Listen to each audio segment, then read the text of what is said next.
Hi, it's Karen Jacobsen, the GPS girl, and today on Navigating New York we have John Fugelsang. Hi, John. Hi, Karen.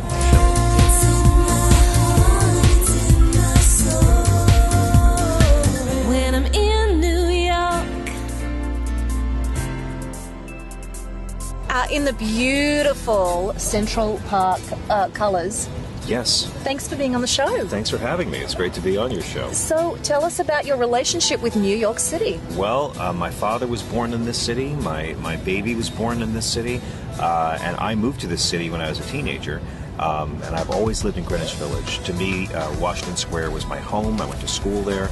I met my wife there. I met Lou Reed and Sam Shepard and Spalding Gray in Washington Square Park. And I could sit here and tell you for days about how much Washington Square means to me, the history from great writers that live there, and the folk music scene and the counterculture scene. But I can't do that because I have a baby now, and I had to leave Washington Square Park and move here to the Upper West Side.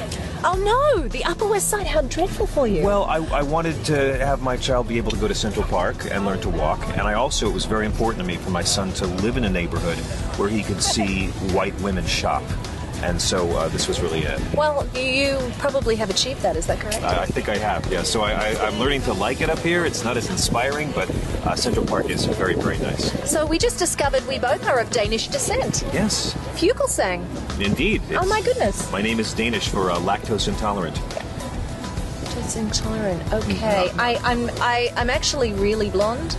And I don't even believe that. No, it's not. But yeah, my people come from Denmark, and you know, so I also like living in New York City because here I appear tan, and that's a big plus for me. That's good. In parts of Denmark, I could pass for Haitian. So, it's true. Yeah. Tell us an it could only happen in New York kind of story, John. Wow. Well, you know, we just lost Lou Reed. Right. And Lou Reed was kind of synonymous with New York City rock and roll and punk movement and alternative rock for many people. And for many years, living in Greenwich Village, Lou was my neighbor.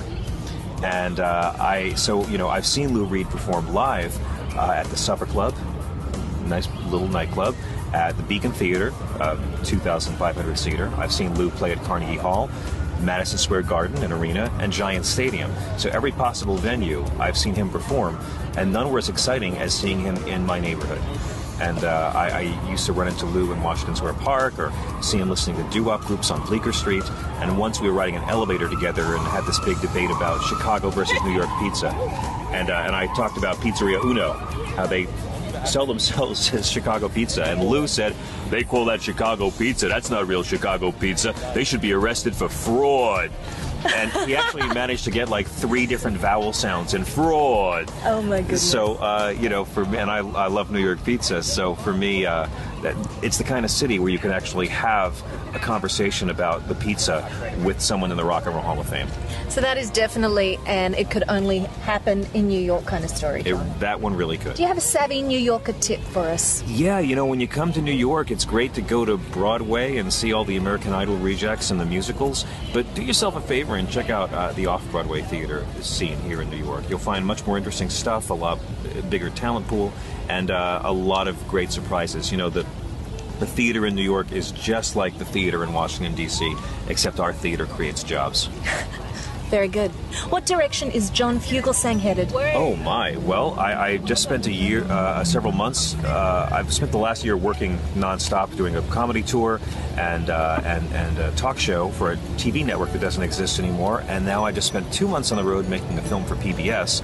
So now I want some time off, and my son is learning to talk and walk here in Central Park. We're better to do that than in New York. Yeah, it's really great. I love raising a baby here, and just doing a lot of comedy clubs. I'm going out on tour next month.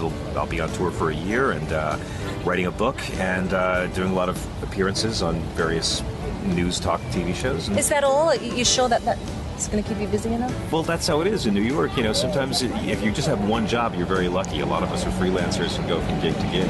Yes, we do. So it's, you know how it is. I know how it is. Always recalculating, right? Yeah. Recalculating. Oh, you do that very well. Thank you. Yeah. Yes, I always imagine like there's, that's in my head all the time after hearing you speak. Oh, good. Yes, whenever I screw up in public, I just say recalculating, and I seem like Mitt Romney for a second, and then I'm Fugelsang says the word recalculating. You have a lot of influence on people. I'm feeling very, very powerful right now. Thank you. Well, thank you. It's so nice. This was the one part of the city that wasn't hit during Hurricane Sandy. We moved here. Right. The week the hurricane hit, and my place downtown was flooded. My storage unit got flooded, and this place, nothing. These rich white people on the Upper West Side, they've defied nature. Like, hurricanes can't hit this neighborhood. FEMA came here to give out soy lattes. Like, it's disgusting.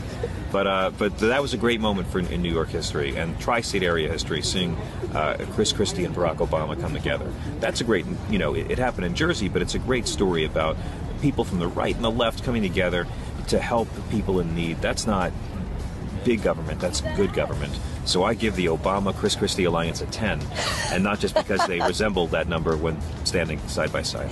And on that note, I'd like to thank you so much for joining us on Navigating New York. Thank you, John. Oh, I got the hug too? Right on. The kiss. I'm Karen Jacobsen, the GPS girl, and you have reached your destination. With the stars, oh, you can almost touch the sky.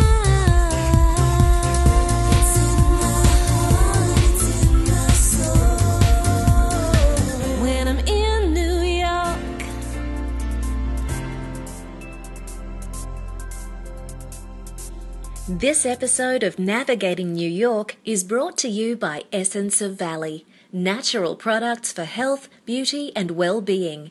Visit essenceofvalley.com.